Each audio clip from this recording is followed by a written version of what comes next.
Бауырлар, мұсылманның жаңа жылы бар. Жылдың басы хадис бойынша Мухарраммен басталып, Мухарраммен аяқталады деген да Расул алейхиссалам.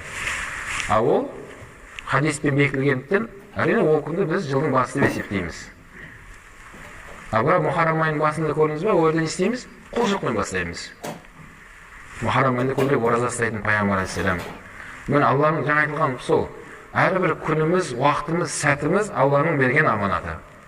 Ал оны мұсылман адам оны да құлшылыққа айналдыру керек та. Соны бауырлар айта жүріңіздер. Соған бола деп уақыт ажыратып, соған бола қара терге түсіп, базарға барып, продукт тасымай қойыңыздар үйіңізге. Ешқандай пайдасы жоқ. Дәл сол уақыт күтіп отырғандықтан керісінше күнә аласың. Бір қауымдардың күнә істейін деп айтқанына сен де серттесейін деп тұрсың да. Соны ықтият болыңыздар.